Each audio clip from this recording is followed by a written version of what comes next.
안녕하세요. 행복나눔 지킴이의 손자희입니다. 오늘은 여성장애인의 당당한 권리를 찾고 또 평등한 세상을 만들기 위해 앞장서서 노력하는 분을 모셨습니다. 한국여성장애인연합 박혜경 상임대표님과 함께 이야기 나눠보겠습니다. 대표님 반갑습니다. 반갑습니다. 네, 반갑습니다. 네, 먼저 시청자 여러분께 인사 한 말씀 부탁드립니다. 네, 반갑습니다. 시청자 여러분. 저는 사단법인 한국여성장애인연합의 상임대표를 맡고 있는 박혜경이라고 합니다. 오늘 이렇게 뜻깊은 자리에 초대해 주셔서 저희 여성의 얘기를 그리고 장애를 가진 여성의 얘기를 전달하게 해주심을 감사하게 생각하고요.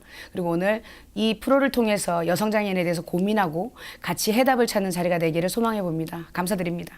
네, 따뜻한 말씀 감사합니다. 그렇다면 먼저 한국여성장애인연합이 어떤 곳인지 궁금해지는데요. 어떤 곳인지 소개를 좀 부탁드리겠습니다. 한국여성장애인연합은 여성과 장애라는 이중적 어찌 보면 많은 문제점을 갖고 있는 여성장애인이죠. 네. 그들을 위해서 세워진 단체고요. 그리고 1999년에 만들어진 단체입니다. 처음엔 여성장애인들끼리 모여서 풀뿌리처럼 이렇게 자조모임으로 만들었다면 지금은 어느새 제도를 말하고 법을 논할 수 있는 20년 된 단체죠. 그리고 지금 전국에 12개의 지부와 같이 여성운동을 펼쳐나가고 있습니다. 네, 말씀해 주신 것처럼 정말 많이 바뀌었다고는 하지만 우리 사회가 좀 남성 중심적이기도 하고 또 비장애인들에게 좀 맞춰져 있는 그런 현실이기도 한데요. 그렇기 때문에 또 여성 장애인이 또 장애와 여성이라는 이중고를 겪고 있다고 볼 수 있습니다. 그래서 이들이 주체적으로 살아가기 위해서는 적절한 지원이 필요한 상황인데요. 이들의 자립 생활을 위해서 혹시 어떤 부분에 대해서 좀 지원을 하고 계신지 궁금합니다. 저희는 제가 초반에 말씀드렸던 것처럼 12개 네. 지부가 있고요. 네. 그 지부 안에서 자립생활센터를 운영하고 있습니다. 그 자립생활센터 안에는 그 여성장애인의 가사 지원과 그리고 여성장애인이 아이를 키울 때 양육 도우미 그리고 또 여성장애인을 위한 이동 지원, 그러니까 엄마로서의 역할을 감당할 수 있는 그들이 자존감을 가질 수 있는 그런 프로그램을 같이 진행하고 있죠. 그리고 그 자립 안에서 여성장애인이 겪고 있는 차별 그리고 그들이 언제나 느꼈던 많은 문제점들을 같이 고민하고 해결해 나가고 있습니다. 네, 일상생활 전반에 있어서 정말 많은 지원들을 하고 계신 것 같은데요. 또 이제 말씀하지 않으신 부분 중에 건강 이 부분을 또 빼놓을 수 없을 것 같습니다. 그렇죠. 예. 예, 건강이라고 하면은 또 이 기본권 중에 하나잖아요. 예, 그렇죠. 또 생명과 건강을 지키는 인간의 이제 권리로서 기본권 중에 하나인데, 하지만 이제 여성 장애인에게 있어서는 이 건강권이 좀 잘 지켜지고 있느냐에 대해서는 좀 의문이 제기될 수 있을 것 같습니다. 이들의 의료 접근성을 높일 수 있는 지원 방안에 대해서 혹시 생각하고 계신 게 있으신다면 말씀 부탁드리겠습니다. 사실은 여성 장애인들이 네. 그 장애의 특성 때문에 병원을 접근한다거나 그리고 사실은 병원의 의료 장비들이 보통 비장애인 중심의 검사 장비와 그리고 비장애인 중심의 그들의 편의를 위한 시스템이 구축돼 있거든요. 네. 그러다 보니까 뭐 산부인과를 예를 들면 사실은 여성 장애인이 산부인과 의자에 올라가기가 너무 어렵고 엑스레이를 찍으려도 엑스레이 장비에 기어서 올라가는 형태가 많고요. 그러다 보니까 제가 보기에는 장애에 맞는 여성 장애인을 위한 맞춤 기계가 있어야 되고요. 그리고 무엇보다 여성 장애인이 또 엄마로서의 출산을 하지 않겠습니까? 임신 출산과 그렇죠. 같은. 그럴 때 여성장애인을 위한 그 임신 출산을 위한 거점 병원이나 산부인과가 있어야 된다는 거죠. 왜냐하면 장애 감수성을 가진 의사 선생님들이 적고 네. 그리고 또 그 중에는 감각장애라고 하는 시각과 청각 여성들도 있거든요. 그럴 때 수화 통역이 안 되거나 뭐 의사소통을 내가 아픈 것도 말하지 못하는 경우 네. 이런 것들에 대해서 전문적인 수화 통역사가 배치가 된다든가 그리고 그 안에서 그들의 얘기가 의사한테 정말 잘 전달될 수 있도록 그런 의료적인 접근에 대한 의사소통의 문제와 그다음에 장애에 맞는 장비 그리고 그들의 얘기를 들어줄 준비가 돼 있는 장애 인식 이런 여러 가지들이 필요하겠죠. 네. 말씀해 주신 것처럼 임신이라든지 출산 이 부분은 여성들의 고유한 권리임에도 불구하고 특히 여성 장애인들은 좀 고충이 많은 것이 사실인데요. 말씀해 주신 것처럼 또 이런 의료기기 보완도 필요하겠지만 정책적인 부분에서도 보완이 이루어져야 할 것 같습니다. 네, 그렇죠. 왜냐하면 여성 장애인이 출산과 임신을 한다는 건 한 가족의 주체가 되고 엄마로서의 삶을 찾고 싶은 거거든요. 사실은 뭐 저 역시 역시도 장애인 부부로서 아이를 낳아서 키우고 그리고 그 안에서 우리 아이들이 이제 커 왔지만 네. 제가 어릴 때 우리 아이들이 어릴 때 제가 기억을 해보면 아이를 목욕시키기조차 어렵고 그러니까 아이를 양육할 수 있는 도우미가 있는 것도 아니었고 아이가 아플 때 누군가의 손길을 받을 수 있는 시스템도 없었고요. 네. 그러면서 엄마로서의 모성권을 어쩔 수 없이 포기를 하고 뭐 주 양육자를 부탁을 한다든가 이러면서 네. 아이를 키웠거든요. 네. 근데 사실은 이렇게 생각해 보면 우리 아이의 자라는 모습을 저는 본 적이 없어요. 늘 아이가 걷는 모습도 본 적이 없고 처음 발을 떼는 모습도 본 적이 없고 늘 아이와 저는 떨어져 있었던 거죠. 그리고 아이가 어느 정도 자기 혼자 움직일 수 있을 때 네. 사실은 엄마라는 이름을 찾았다고 할 수 있는 거잖아요. 그렇기 때문에 저는 그 엄마라는 이름을 찾을 수 있도록 제도적으로 아이를 키울 때 출산 도움이나 네. 아니면 가사 지원을 엄마가 못하는 부분을 채워줄 수 있는 부분 네. 그리고 흔히 얘기하지만 아까 말했던 것처럼 청각이나 시각들 같은 경우에는 네. 청각은 엄마가 이 언어를 못하기 때문에 아이가 언어 발달이 느려서 네. 제2의 청각 장애를 입을 수도 있거든요. 아, 네. 그리고 발음이 안 좋다든가 그리고 그래서 또래한테 놀림을 당하거나 그래서 그런 부분들을 좀 도와줄 수 있는 언어 지원을 도와줄 수 있는 부분이나 네. 아이의 학습을 봐주는 부분 그런 것들이 제도적으로 좀 된다면 사실은 아이를 키움에 있어서 불편함이나 이런 것들이 많이 완화가 되겠죠. 아, 네. 그런 이제 학습 뭐 도움이라든지 또 일상생활 부분에 있어서 도움이 필요한 그런 손길이 필요하다 이런 말씀을 해주셨는데요. 그렇다면 한국여성장애인연합에서는 이러한 부분을 위해서 혹시 어떤 노력을 하고 계신가요? 사실은 그런 부분들을 말하려면 네. 저희도 주장을 해야겠죠. 우리가 네. 이렇게 어렵습니다. 아. 이렇게 살아보니까 너무 어려워서 네네. 저희한테 이런 제도와 이런 법을 만들어 주십시오. 그래서 항상 이제 그러려면 비장애인들이 먼저 느껴야 되거든요. 아, 장애인일 때 아이를 키우는 게 저렇게 어렵겠구나. 네. 그렇지만 또 비장애인들은 이 당사자들의 삶을 알지 못하기 때문에 또 비장애인들이 알아야 함에도 불구하고 모르는 분들이 훨씬 많으시잖아요. 그래서 저희가 이제 인식 개선이나 홍보나 그리고 뭐 이렇게 문서를 통해서 아니면 네. 매체를 통해서 아. 이런 것들을 우리도 누릴 권리가 있습니다를 가르치고 네. 그리고 여성장애인이 이게 필요합니다를 저희가 주장을 하면서 홍보 활동에 주력을 하죠. 네, 그럼 인식 개선이라든지 이런 홍보 활동에 보다 주력을 하고 네, 계신 것으로 알 수 있는데요. 그렇다면 혹시 비장애인 분들이 그런 홍보 활동이라든지 인식 개선 활동을 통해서 이런 부분들이 많이 도움이 됐습니다. 이렇게 생각이 바뀌었습니다. 하고 하셨던 혹시 사례가 있으신가요? 그랬던 것 같아요. 제가 사실은 제가 어릴 때 저희 아이들이 어릴 때 네. 저희 첫애가 둘째를 얻고 응급실을 뛰어간 적이 있어요. 아, 왜요? 애가 이제 둘째가 열이 너무 많이 올라서 그랬을 때 의사 선생님들이 딱 첫 마디가 보호자는 어디 계십니까? 이게 첫 마디인 거죠. 근데 애들이 엄마 아빠 저 뒤에 따라오는데요 하면 네. 엄마는 목발을 짚고 가고 아빠는 휠체어를 타고 갔거든요. 네. 그러다 보면 의사 선생님들도 놀라는 거죠. 그러면서 그 다음에 또 제가 아파서 만약에 병원을 가면 의사 선생님이 그때 저희가 이런 부분을 좀 도와주면 좋았을 거라는 생각을 처음 해봤습니다 하는 얘기를 저한테 하시더라고요. 그러니까 그걸 보면서 이들도 봐야지 알겠구나. 예. 경험은 못하더라도 시각적인 부분이라도 느낀다면 이들 역시 변할 수 있겠구나라는 생각을 처음 해봤죠. 그리고 우리 아이들이 커가는 모습을 보면서 네. 대표님 너무 잘 키우셨습니다. 뭐 이런 얘기를 할 때 그리고 네. 아이들이 그늘이 없이 엄마의 장애나 아빠의 장애 그런 네. 부분 없이 했다는 얘기를 할 때 네. 저들이 이제 변해가는구나 하는 생각을 하죠. 네, 그렇습니다. 정말 이제 한 그 아이의 어머니로서 네네. 또 이런 부분 어려웠던 부분들에 대해서 말씀해 주셨는데요. 그렇다면 또 모성권을 말하지 않을 수 없습니다. 그렇죠. 모성권에 대한 운동도 많이 하고 계시는 것으로 알고 있는데요. 어떤 활동들을 하고 계신가요? 모성권이란 건 사실은 여성으로서 누구나 네. 엄마가 되고 싶고 그리고 그 아이를 내가 키우면서 그 아이의 모습을 보고 싶고 네. 그리고 그 아이한테 정말 좋은 엄마가 되는 자랑스러운 네. 엄마기를 원하잖아요. 네. 저 역시 저 아이들이 제 뒷모습을 보고 우리 엄마 장애인 엄마가 아닌 정말 멋진 엄마다 하는 소리를 듣고 싶었거든요. 네. 그러니까 저희 지금 연합에서는 그 부분을 세우기 위해서 그 여성 장애인 당사자가 자존감을 일단은 가져야 됩니다. 내가 엄마로서 준비가 돼 있는 사람이고 그리고 그랬을 때 내가 우리 아이를 잘 키울 수 있다. 그래서 그 여성장애인의 인식개선 교육이나 그리고 본인이 엄마로서 할 수 있는 전문적인 지식을 가르친다든가 그리고 아이를 케어할 때 필요한 부분을 저희가 도와줄 수 있는 부분에 대한 것들을 네네. 많이 고민하고 정책으로 제안을 하면서 네. 같이 전국에 있는 지부들과 고민하면서 헤쳐나가고 있죠. 네, 맞습니다. 이 모성권, 그러니까 아이를 잘 키우기 위해서는 어머니부터 잘 교육이 받고 네, 좋은 생각을 가졌을 때 또 좋은 아이를 기를 수 있다. 그런 것에서 출발해서 다양한 교육 활동이라든지 이런 활동을 하고 계시는 것으로 보이는데요. 이 4월 11일이죠. 정말 뜨거운 이슈가 아닐 수 없는데요. 저희 낙태죄가 폐지가 됐습니다. 그러니까 위헌 네. 판결이 난 거죠.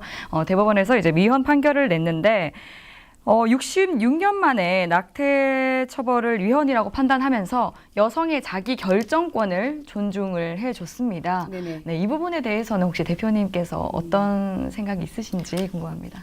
저는 사실은 네. 찬성하는 입장이고요. 아. 왜냐하면 제가 만약에 그 여성 장애인이면서 그 낙태죄에 대한 부분에 적용되는 대상이었다면 네. 저 역시 많은 고민을 하고 내 결정권이 주어지지 않음에 대해서 아마 상처를 받았을 것 같습니다. 예. 예, 우리가 보통 뭐 청소년 아이들이 잠깐의 뭐 실수나 아니면 안 좋은 일로 인해서 낙태를 할 수밖에 없는 상황임에도 불법이란 이유로 의무로 이렇게 낙태를 한다든가 해서 아이의 몸도 상하고 네. 그런 일들이 많거든요. 그리고 저는 또 의료인들도 사실은 그게 법에서 저촉되기 때문에 이 여성에 대한 부분에 삶을 좀 지켜주고 싶은 마음에 했다가도 법적인 책임을 묻고 이런 것들은 아니라고 생각을 하거든요. 네, 네. 네. 그래서 그 자기 결정권에 대한 부분은 무조건 주어져야 된다고 저는 생각합니다. 아, 네. 그럼 혹시 이제 여성 장애인 당사자분들 중에서도 이러한 뭐 낙태죄 폐지 부분에 대해서 좀 관련해서 사례를 생각나시는 사례가 있으신가요? 사실은 뭐 아시겠지만 이 발달장애인 부부가 결혼하는 케이스들이 있어요. 아, 예. 근데 사실은 그때 그분들은 대부분 발달장애는 유전이라고 생각을 하거든요. 그래서 아이를 낳으면 또 다른 장애인이 태어날 것이다 생각을 하고 네.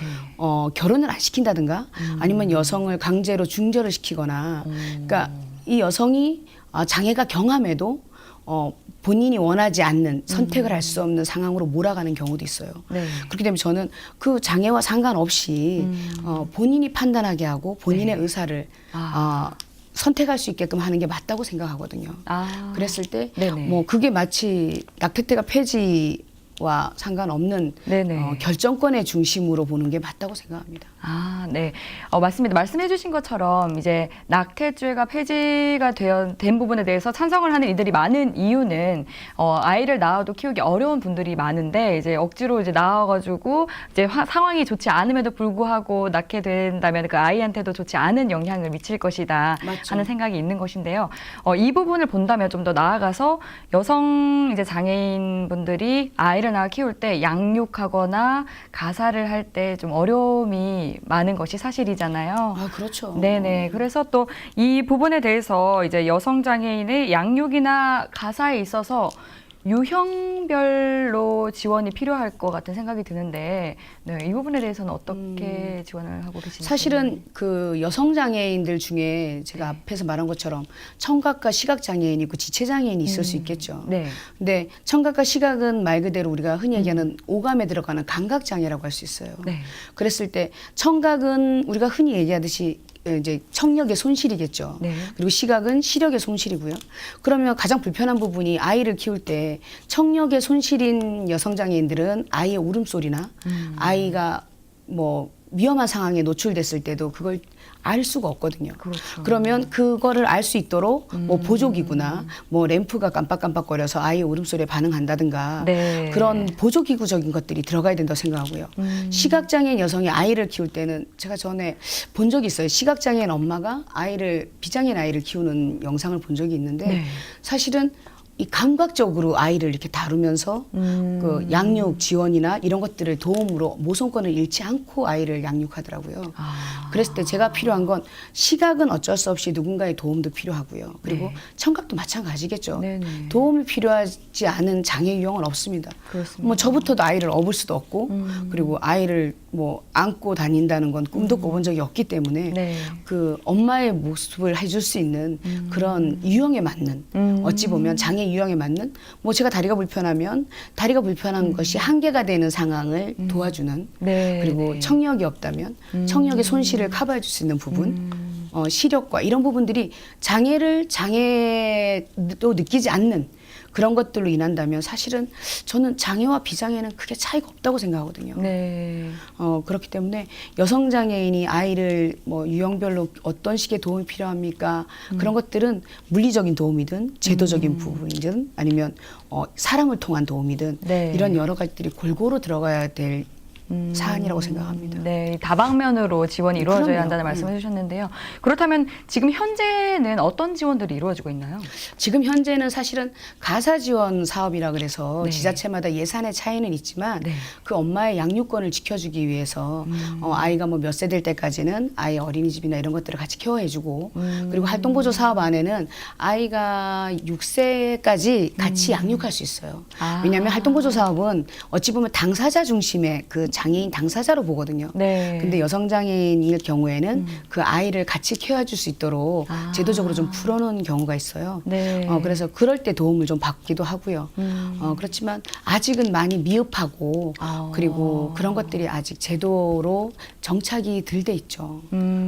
그래서 여성장애인 당사자들이 아이를 키우고 아이를 낳겠다는 꿈조차 갖지 않는 여성장애인들이 많고 그리고 결혼은 안 할 거예요. 뭐 이런 류의 얘기들이 어찌 보면 요즘은 저출산 시대라 그러니까요. 여성장애인 당사자도 그 우리가 생산 아이를 또 네. 양육하고 또 그렇죠. 탄생시키는 귀한 경험을 해야 되는데 네, 네. 그런 것들을 접하지 못하는 경우가 많거든요.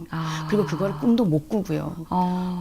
그래서 그런 것들의 꿈을 꿀 수 있도록 제도화되고 법제화돼서 전혀 아이를 키우면 내 장애가 문제가 되지 않는 그런 것들을 저희 여장현이 사실은 같이 고민하고 만들어 나가야겠죠. 네, 정말 아주 좋은 말씀을 해주셨는데요. 앞서서 이제 저희 낙태죄 폐지에 대해서 잠깐 이제 얘기를 나눴었는데 낙태죄 폐지에 대해서 찬성하는 한 국회의원분이 이제 이런 말씀을 하셨더라고요.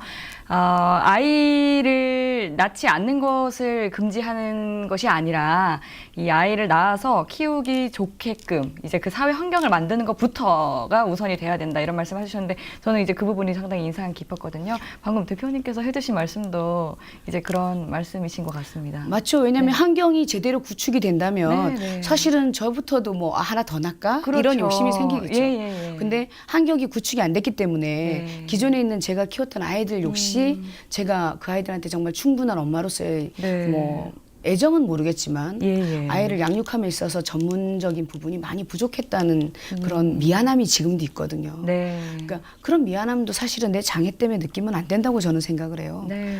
그랬을 때 좀 더 모든 여성 장애인들이 결혼을 꿈꾸지 않는 장애인이 생기지 않고 네. 결혼도 꿈꾸고 엄마가 되는 경험도 해보고 우리 아이가 엄마라는 첫 마디를 할 때 심장도 울컥해보는 그런 경험을 해야 된다고 저는 생각하거든요. 네, 맞습니다. 그게 사실은 국가나 나라나 그리고 저희 여장현이 할 일이라고 생각합니다. 저는. 네, 맞습니다. 정말 좋은 역할을 해주고 계신 것 같다는 생각이 드는데요. 말씀해주신 것처럼 이 섬세한 좀 보다 이 여성 장애인의 모성권이라든지 이런 부분에 대해서 좀 더 섬세한 정책 마련이 된다면 더 좋겠다는 그런 생각이 그렇죠. 듭니다. 네, 맞습니다. 그렇다면 이제 이야기를 조금 바꿔서 이제 또 다른 이야기를 해볼까 하는데요.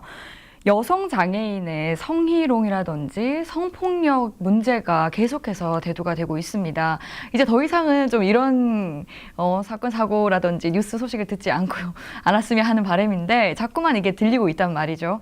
그래서 이러한 피해자에 대한 지원이라든지 대책 마련이 시급해 보이는데 이 부분에 대해서는 어떻게 생각을 하시나요?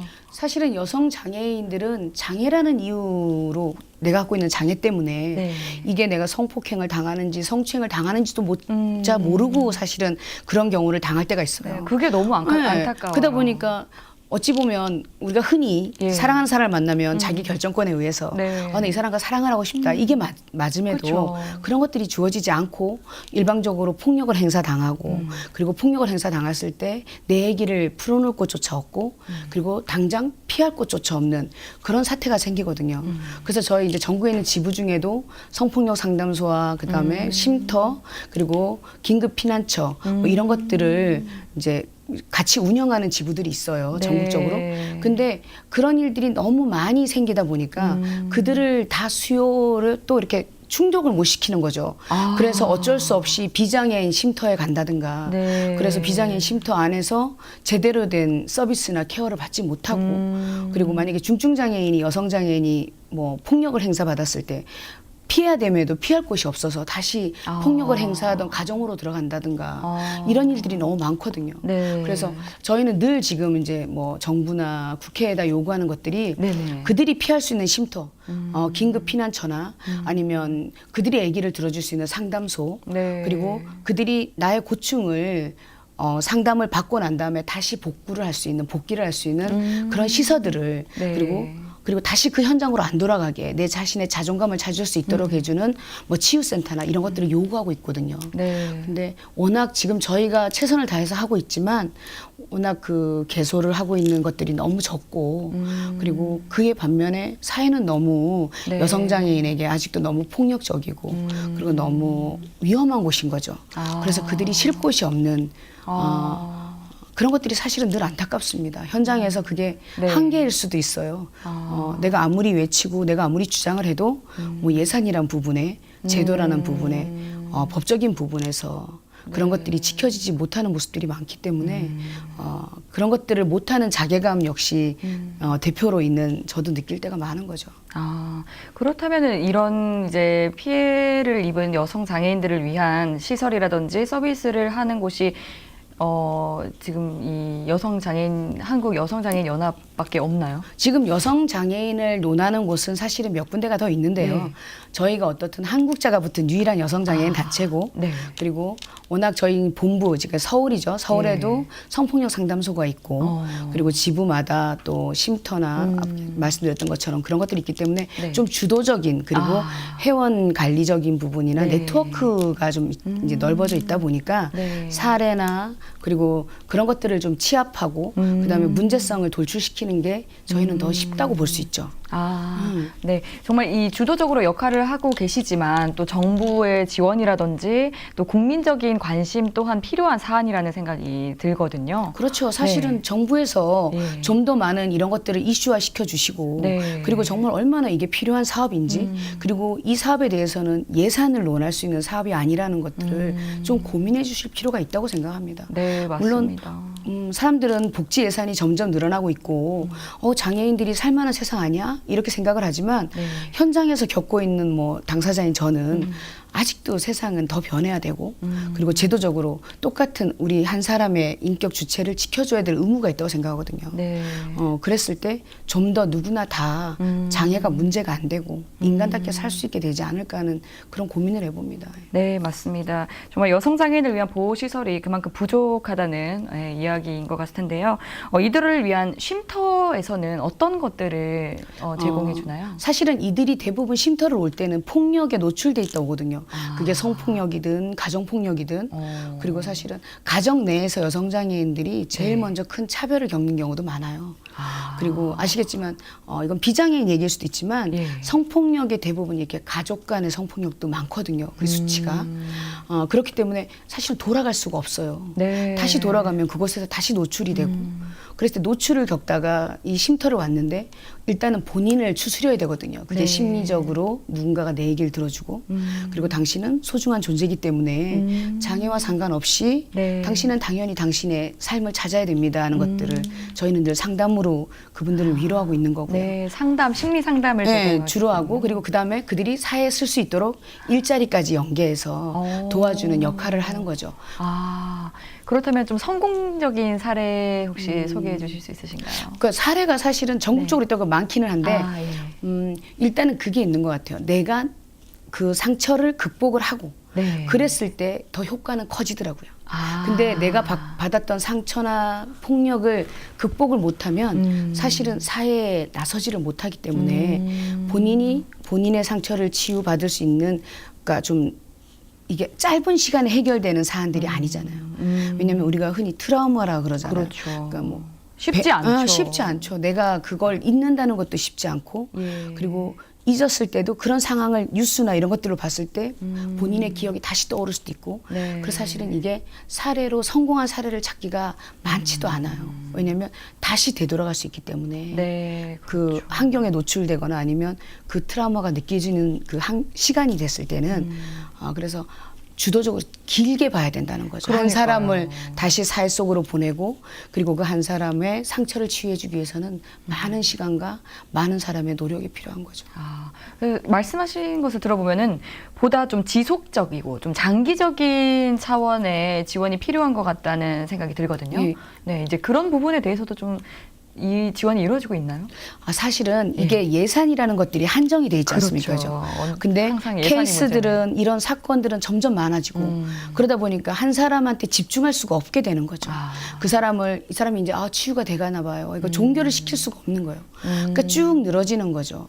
그러다 보니까 예산은 더 많이 들어가야 되고 그리고 그 사람을 구제할 수 있는 보호할 수 있는 시설은 더 많이 늘어져야 되는데 일단은 아직까지 네. 그 복지 예산적인 부분이나 제도적인 부분에서 이게 합법이 아니고 이게 너무 뭐라 하죠? 우리가 법적으로 보장을 받지 못하는 부분도 있거든요. 네. 그러니까 수박 겉핥기처럼 만약에 그렇죠. 길게 봐야 되는 예산조차 너무 짧게 딱 하고 케이스로만 계산하는 경우가 많아요. 당신들은 대체 오늘 요번에 몇 건의 케이스 상담사를 만났습니까? 네. 근데 사실 그건 케이스가 아니거든요. 그렇죠. 한 사람을 지속적으로 봐주고 그리고 그 사람이 요즘 커뮤니티라 그래서 지역사회 안에서 우리가 아니더라도 누군가와 같이 연계를 받고 보호를 받는 시스템을 만들어주는 게 중요한데 네. 그런 것들조차 만들 수 있는 예산이 안 되고 네. 제도가 만들어지지 않으니까 그래서 제가 어찌 보면 여성장애인이 요구하는 여성장애인 기본법을 만들어라. 그 안에 모성권을 넣고 그리고 여성장애인 차별을 받거나 폭력을 행사받았을 때 그것들을 법제화로 내가 보장을 받을 수 있게 해줘라. 사실 우리가 인간적으로 헌법이란 부분이 널리 사람이 누구나 인간답게 살 수 있는 권리를 논하지 않습니까? 근데 어찌 보면 여성장애인들이나 장애인들은 그런 것들을 못 받는 헌법에도 있는 그 조항조차 못 받을 때가 많거든요. 네, 맞습니다. 말씀해 주신 것처럼 폭력이라든지 이런 겉의 상처만 치유하는 게 중요한 것이 아니고 그 내면에 있는 상처를 치유하는 것이 중요한데 그렇게 말씀하신 것처럼 또 케이스 그 수만 세알려서 뭐 케이스 몇 건이나 했다 이렇게 하는 게 중요한 것은 아니라는 생각이 듭니다. 그렇죠. 네, 그렇기 때문에 또 이제 여성 장애인들이 온전한 자립을 하기 위해서는 교육의 기회를 제공하는 것이 또 중요하다는 생각이 들거든요. 이들의 교육권 확보를 위해서는 어떤 활동을 하고 계신가요? 사실은 저희는 그 여성장애인 아시겠지만 예전에는요 여성가족부에서 네. 여성장애인을 위한 교육 사업비가 있었어요. 근데 그것이 다시 예산이 없음으로 인해서 보건복지부로 넘어왔거든요. 그러면서 예산도 많이 축소가 됐고 사실은 여성장애인 평생교육 사업비를 통해서 네. 여성장애인이 사회로 나갈 수 있는 전문 지식도 가르치고 그리고 그 안에서 기본적인 인문교육이죠. 한글을 못 읽는 여성장애인도 있고요. 네. 남성과 여성장애인들 중에서도 남자와 여자를 비교해야 돼요. 네. 남성 장애인보다 여성 장애인의 교육 수준이 훨 많이 떨어져요. 그건 어찌 보면 우리나라의 전통적인 여성이 배워서 뭐해 시집가면 출가 외인인데 네. 이런 류의 것들이 아직도 팽배해 있거든요. 근데 그리고 그 또 이제 안에 가사나 양육을 하다 보니까 또 교육을 충분히 받지 못하는 그렇죠. 것도 그리고 많고. 여성 장애인 당사자는 어느 순간 집에서 동생을 케어하거나 너는 안 배워도 돼. 이런 류의 것들이 팽배해 있는 시대였었거든요. 예. 그러다 보니까 본인이 갖고 있는 전문 기술도 없고 그걸로 인해서 자신감도 없고 네. 그러니까 밖으로 못 나가는 거죠. 그리고 뭔가를 직장을 나가려 그래도 그 안에 제도적으로 네. 이 사람이 직장을 다닐 수 있는 물리적인 환경 장애를 더 이상 장애로 안 느낄 수 있는 환경, 경사로나 아니면 내 키에 맞는 의자라든가 네. 이런 것들이 주어지지 않으면 직장에 갔다가도 중도에 퇴사라고 나오는 경우도 있고요.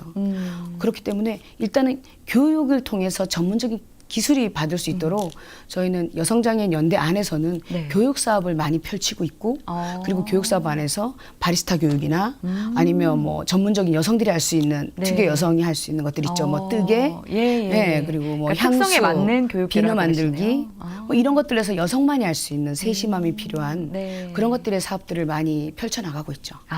그리고 또 이제 교육이 아무리 잘 이루어져도 또 온전한 자립이라든지 사회생활을 잘 하기 위해 위해서는 일자리 문제가 가장 중요하다는 생각이 듭니다.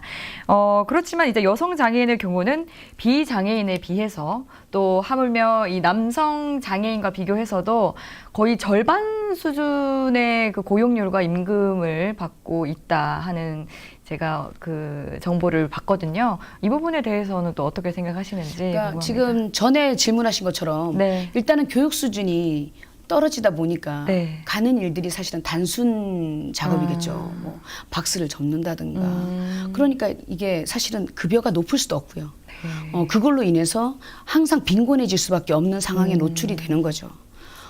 그러려면 사실은 이 여성장애인들한테 교육에 대한 부분을 전문적인 기술 부분으로 할 수 있는 여성장애인의 여성 관점에 맞는 뭐 직업학교가 만들어진다든가 그리고 아니면 그 여성장애인을 위한 뭐 고용 창출을 늘릴 때 기업이 이 사람을 고용했을 때 프로테이즈를 좀 더 많이 기업한테 도움을 주는 네. 그런 제도가 좀 더 강화된다든가 그러니까 그런 것들을 사실은 더 해주면 여성장애인이 그 일자리로 나갔을 때 네. 본인이 느끼게 되는 사회 참여나 이런 것들에 대한 만족도도 높아질 거고 그리고 급여 수준도 높아질 거라고 생각합니다. 저는. 지금 현재 여성 장애인의 취업 실태는 어떤가요? 많지 않습니다. 아. 사실은 중증장애인 뭐 우리 요즘 뭐 이렇게 대학생 애들도 졸업을 해도 뭐 직장을 못 구한다. 뭐 그렇죠. 이러지 않습니까? 근데 장애를 가진 여성은 사실은 그 고학력의 대학생들조차 못 구하는 직장을 어떻게 더 쉽게 구할 수 있겠습니까? 네. 그러다 보니까 사실은 현장에 있는 여성장애인들 중에는 한글을 못 읽는 분들도 계시고요. 아직도. 아니 아직도 한글을 못 읽는 사람이 있어? 이렇게 할 정도의 여성장애인들이 있어요. 그래서 그런 분들한테는 교육을 통해서 그리고 전문 지식을 가르치고 네. 그리고 사회에 가게 하고 그리고 그랬을 때 사실은 이 사람이 삶의 만족이 극대화가 되고 네. 정말 자립이라는 게 이루어지거든요. 근데 그런 것들이 이루어질 수 없는 환경 속에 노출돼 있다 보니까 네. 이들은 사실은 더 빈곤해지고 더 자기 자신을 밖으로 못 갖고 나오는 거죠. 왜냐면 나는 어찌 보면 정말 보잘것없는 존재로 본인이 그렇게 만들어가는 경우도 있어요. 그 또 앞서서 장애인 의무 고용 뭐 할당제를 그렇죠, 도입해야 그렇죠. 된다는 말씀해 주셨는데요. 지금 현재 이 장애인 의무 고용이라든지 고용 지원 장려금 제도는 이게 잘 이행이 되고 있나요? 사실은 네. 다들 그거에 대해서 고용을 안 하고 네. 분담금을 내겠다는 게 더 많죠. 왜냐면 저부터도 사실은 사회복지 이게 여성장애인 당사자로서 이 자리에 오기 전에는 저도 현장에서 네. 근무를 했었거든요. 그러다 보면 어떤 현장은 네. 장애인이 한 명도 없는 근로장도 있어요. 그랬을 때 첫 질문이 그거예요. 저희가 장애인을 처음 취업을 해봐서요. 고용을 해봐서 비장애인들과 잘 어울릴지 모르겠습니다. 이런 류의 것들을 먼저 얘기하거든요. 그러니까 일단은 똑같은 사람으로 보지 않고 네. 장애라는 것들을 먼저 보게 되는 거죠. 그러니까 이들은 제 생각에는 비장애인 기업주 입장에서는 두려운 거죠. 기존에 있는 근로자들과 잘 어울릴까? 그리고 이 사람이 우리가 근로비를 줬을 때 그만큼의 역할을 해낼까? 이런 것들에 대한 우려 때문인데 사실은 그 우려 역시 그 사람 편견이잖아요. 편견이죠. 예. 그걸 깰 수 있게끔 그렇죠. 준비를 해야 되죠. 그리고 그렇죠. 작년부터 장애인 고용공단에서 예. 직장 내 그 인식 개선 네, 사업을 네, 했죠. 네. 그걸 의무화 시켰고요. 맞습니다. 그래서 장애인 당사자가 강사가 돼서 기업체에 가서 네. 우리 장애는 이렇고 이런 류의 것들이 있지만 네. 그래도 잘할 수 있습니다라는 것들을 강의를 할 수 있게 했거든요. 네, 네. 그러니까 사실 그런 것들이 어느 정도 강제성을 나타내는 법들이 네. 더 많이 생겨야 된다 생각해요. 맞습니다. 그랬을 때 네. 고용이 더 창출되겠죠. 네, 맞습니다. 말씀해 주신 것처럼 그 접점을 많이 가져야 된다는 생각이 들거든요. 장애인과 비장애인이 서로 구분지어서 이렇게 뭐 의무 고용을 하기 때문에 와야 된다기보다는 이제 이분이 가진 능력을 존중해주고 또 그렇게 하면서 접점을 키워 나가서 그냥 자연스럽게 받아들이는 그런 사회 분위기가 조성이 되어야 한다고 생각이 듭니다. 그렇죠. 사실은 네. 가장 중요한 건 네. 그들이 지금 갖고 있는 장애를 정확히 비장애인들이 알고 네. 이들의 장애가 이런 것들만 도움이 간다면 절대로 장애가 있는 환경이 되지 않는구나 네, 네. 하는 것들을 느낄 수 있도록 그게 가장 중요하죠. 맞습니다. 그랬을 때 같이 어울리고 같이 네. 살아가겠죠. 네. 그렇다면 고용 활성화를 위해서는 어떤 지원이 필요하다고 생각이 드시나요? 저는 일단은 저희 장애인 관점에서 얘기하면 네. 저희가 일단 전문가가 되어야겠죠. 먼저 실력을 키워야 한다. 키워서 예. 그들이 우리를 찾게끔 만드는 게 가장 중요하다고 생각하고요. 예, 예. 그럼 전문가가 되기 위해서는 제도적으로 전문가를 만들 수 있는 예산이나 학교나 그리고 이런 것들을 더 교육이라든지. 투자를 해야겠죠. 네. 그랬을 때 그들이 전문가가 되는 순간 현장 안으로 자기 스스로 이력서를 들고 네. 찾아갈 수 있는 환경이 돼야 된다고 생각해요, 저는. 네, 맞습니다. 그렇다면은 그러기 위해서는 이제 또 교육의 중요성을 또 다시 한번 강조를 하지 그렇죠. 않을 수가 없는데요. 가장 중요합니다. 예, 이 여성가족부 산하 한국양성평등교육진흥원이 있습니다. 네네. 여성인재풀 확충 사업도 운영하고 있는데요. 하지만 아직 많은 사람들이 인지하지 못하기 때문에 이 장애 여성 인재를 발굴하고 또 활성화하는 것이 중요해 보이는데 이에 관해서는 또 어떤 의견이 있으신지요? 그러니까 여성 장애인들이 지금 보면 장애인 단체에서 거의 근무하는 경우가 많아요. 왜냐하면 내 장애를 이해해 줄 수 있는 곳이기 때문에 그리고 비장애인 팀에 들어가는 걸 두려워하죠. 그러다 보니까 자기 자신을 노출하거나 드러내는 거를 어려워해요. 네. 그러니까 장애인 인재 DB 구축은 사실은 내가 거기다 신청을 해야 되거든요. 네네. 나는 이러이런 능력을 갖고 있는 여성 장애인이고 나의 이 능력을 어디에서 써주시길 필요할 땐 저한테 연락을 주십시오. 네. 근데 여성 장애인 당사자 자체가 굳이 비장애인 팀에 나가는 것도 두려워하는 여성 장애인들도 많아요. 그렇기 때문에 DB 구축에서 사실은 되게 어려움을 겪고 있는 걸로 저는 알거든요. 정말 전문가들 여성 장애인들 많습니다. 예. 물론 그렇지 못한 장애인도 많지만 자기 자신을 단지 드러내지 못한 여성 장애인도 많기 때문에 이런 것들은 제 생각에는 그렇게 생각해요. 어느 정도 요즘은 사실 장애 유형이 중도의 장애인이 되는 경우가 많아요. 그러니까 중도 장애인 여성 장애인 경우에는 네. 장애는 심하지만 기본적으로 교육은 비장애인일 때 받았고 그리고 전문직에서 근무하다가 왔고 네. 그렇지만 장애라는 걸 입은 그 환경밖에 없거든요.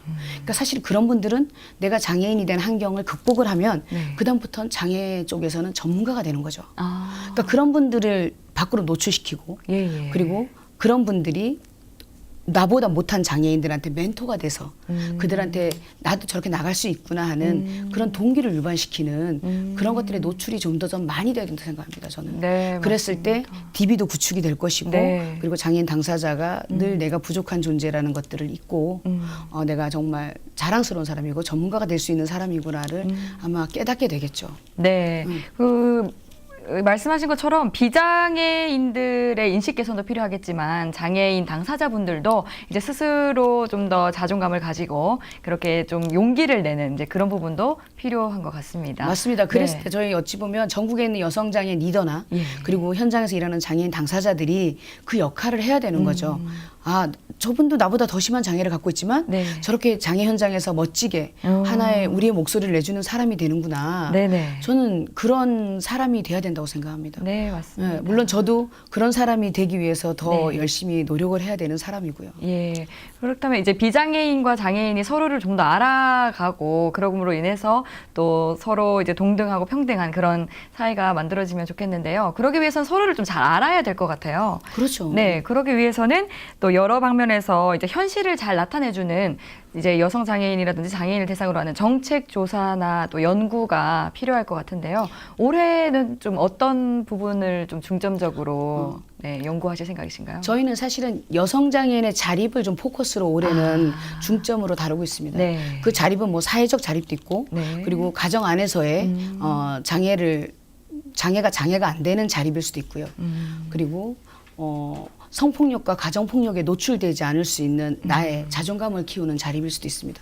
그래서 저희는 전국적으로 사실은 교육 사업도 하고 그다음에 인권 개선 사업도 하고 그리고 자립위원회라는 위원회도 만들어서 네. 정기적으로 만나고 있고요. 네. 그리고 1년에 한 번 여성장애인이 전국에 있는 여성장애인들 중에 네. 지부가 이렇게 모여서 여성장애인 대회를 합니다. 어. 그 대회 안에서 1년에 한 번씩 이제 그 예. 키워드를 만드는 거죠. 올해는 여성장애인 노동권, 뭐 작년에는 모성권, 네. 뭐 이런 것들을 하면서 항상 이슈 파이팅을 하면서 지역사회나 아니면 정부에 알리는 거죠. 네네. 그러면서 우리가 이렇게 열심히 살아가고 있습니다.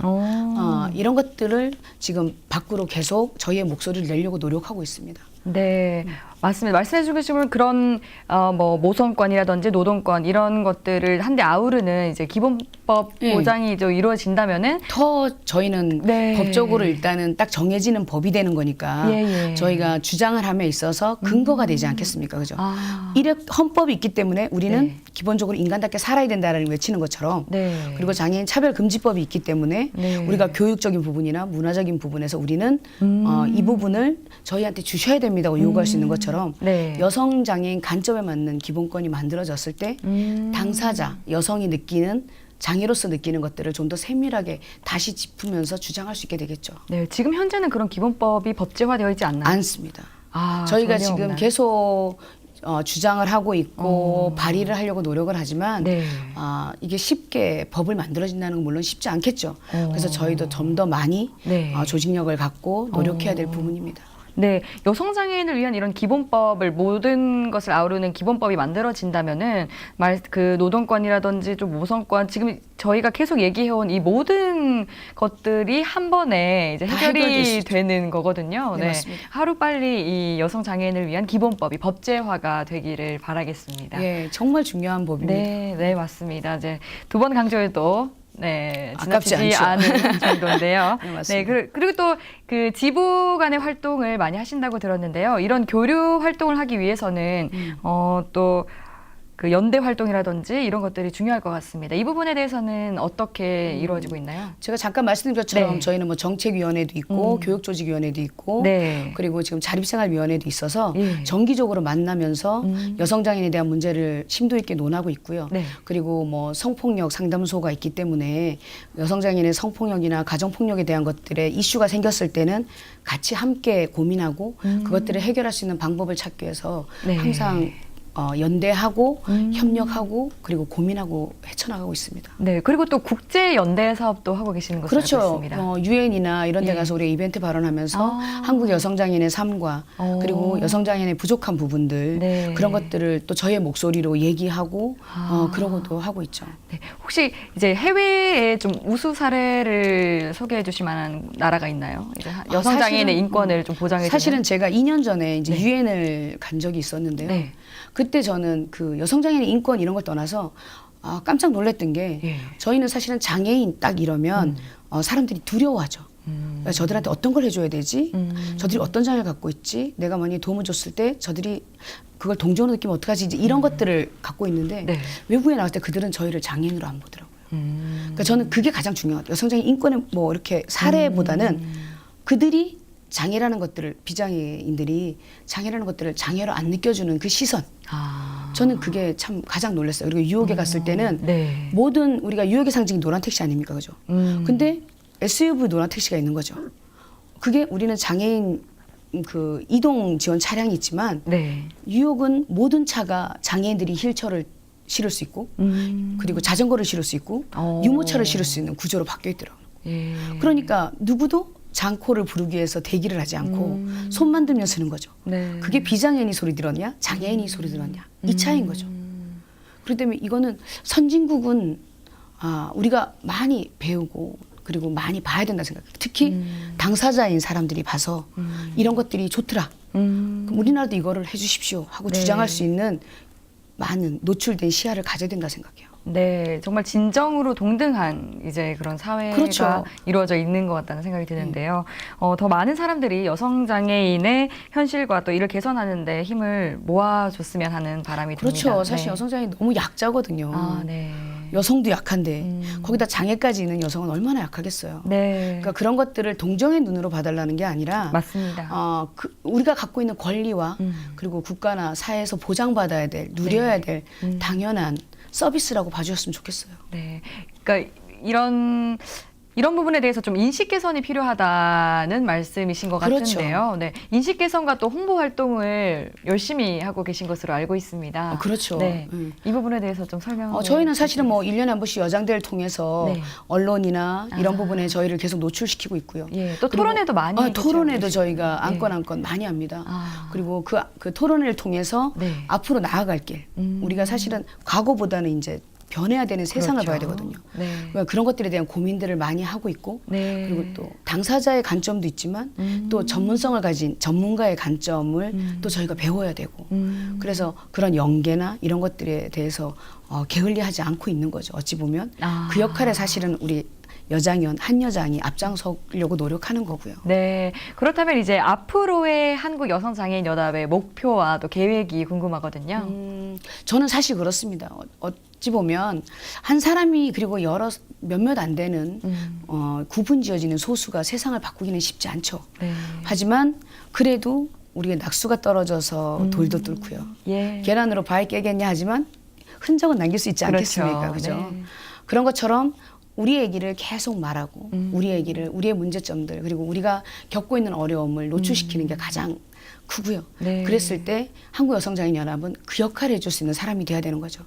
한 명의 여성장애인이 나와서 외치는 것보다는 네. 여성장애인 10명이 와서 외치는 게 누구보다도 낫지 않겠습니까? 그러니까 문제가 생겼을 때 네. 한 여장을 찾아가야겠다.